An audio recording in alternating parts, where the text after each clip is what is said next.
What's up everyone and welcome to another Warframe video. Today we're going to focus on a frame that's undergone a fair bit of change over the years. We're of course taking a look at the cloudwalker Wukong Prime. Wukong's another one that's undergone some changes as part of the pseudo-exalted rework recently, basically having the restriction on him using exalted mods and melee arcanes removed so that we can really push his build that much further. He has a couple of abilities we're going to be taking advantage of. 3 of his abilities in his kit to be able to get the most out of him. So let's take a quick look at those important abilities we're going to leverage.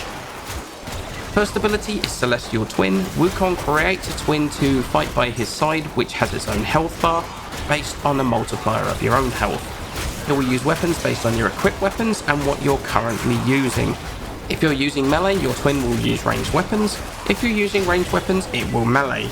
Unless you only have a melee weapon equipped, where it will also melee. It's worth equipping a ranged weapon, basically any of the meta weapons that are ammo efficient. Don't rely on alt fire and don't rely on an incarnate to be good. Stuff like the Tenant Arcaplasmor, Encore, Tenant Cycron, the Encore, beam weapons really feast with this thing. But those sorts of weapons, it's well worth prepping your loadout with a weapon for this guy because if done correctly it is a very solid extra damage output. Second ability that we're going to be leveraging is his third ability, and that is Defy. Wukong is going to become invulnerable and will stall the damage he receives and will deal it back at the end of the cast. And will transform some of that damage into armor, capping at a very solid 1500 additional armor. The armor is the important part here because the range on the damage dealt is not something we're building for, but doesn't take much in Steel Path to cap that 1500 armor, so you can cast and then deactivate the ability to deal the damage early, but provided you only got hit, honestly, only once or twice, you will be capped on that armor in Steel Path. It's a very quick and very easy way to get a big boost in armor. Then our final ability to talk about, Primal Fury. He will summon his staff and will hit enemies in range. There's not really a whole lot to talk about here. It's a big stick, hit things with big stick. It's in the modding where the main things that influence his ability come in. His passive is also something to note. While it's not something you can actually do anything about or build around, 3 times a game you can defy death and get a load of bonuses. I don't pay much attention to the bonuses since they're temporary and you get 1 of 3 in any random order, but the essentially 3 free revive from his passive combined with the free revive from your arcanes, you are going to have quite a few free revives, and it is definitely pretty nice. Our Helminth ability here is going to be Gloom in place of Cloudwalker. Cloudwalker doesn't really offer that much for the most part outside of mobility, so it was the obvious choice to drop on a combat focused Wukong. The healing from Gloom in a melee focused build is simply just far too good, especially since we're going to be tanking range on our build. Honestly, nothing else really felt good to include here.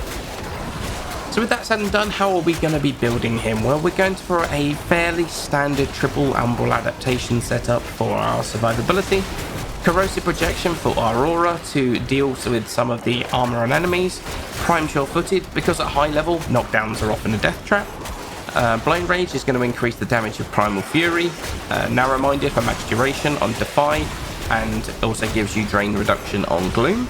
Equilibrium is going to be working with Synth Deconstruct and our companion for that's essentially our entire efficiency, and then maybe the most contentious mod of all, Primal Rage. Of all the increased crit augments, it has no real scaling, so in comparison to almost all other crit augments, it's by far the weakest. However, it works perfectly for what we want it for. And then we have our arcanes, Fury and Strike for melee speed and melee damage.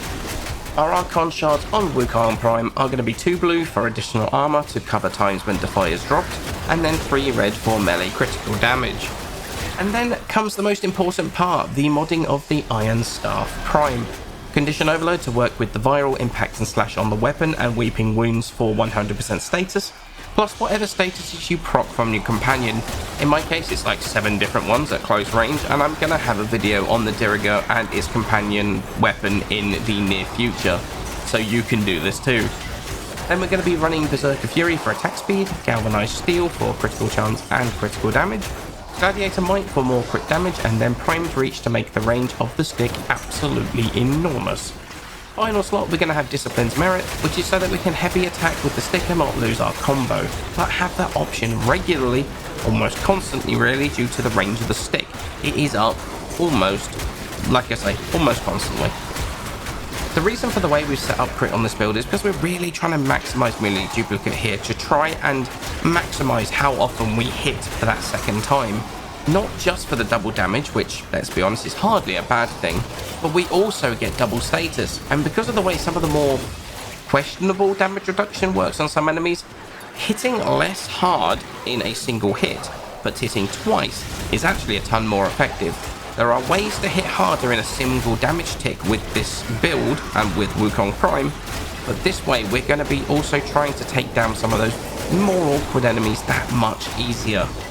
So what do I think of Wukong since the changes to his exalted weapon and essentially unleashing us from the shackles of the limited mods and the no arcanes? Well, honestly, E is a pretty simple frame to play. Pop your twin at the start of the mission, pop your Primal Fury, and hold E. Since the melee changes, you no longer even need to spam your melee and, well, just win. You can deal with anything in the game with relative ease. The range you have on the staff will hit entire groups of Steel Path enemies, proccing Discipline's Merit absolutely constantly, and allowing access to the 12x heavy attack, allowing you to absolutely smash harder targets, like Exami or Acolytes, and you often will one-shot them with ease. It's a pretty brainlessly powerful build. In fact, the only thing you need to manage is your Defy armor, and even then that's only once every just under 50 seconds, so that's hardly a difficult thing to manage. Wukong might not be the most interesting frame. He doesn't have a ton of synergies like Cora does in the last video, but what he is simplistically powerful. You know when he pops up in the Surge Kit, or in EDA, or in ETA, that you have a solid frame that can do everything, regardless of the weapons you are forced to take. He is a very capable frame, and one I definitely don't regret playing around with. So I hope you enjoyed my look at Wukong Prime. Let me know what you think of his rework or the build in the comments below. But for now, many thanks for watching. I hope you have a fantastic day, and I shall catch you in the next video.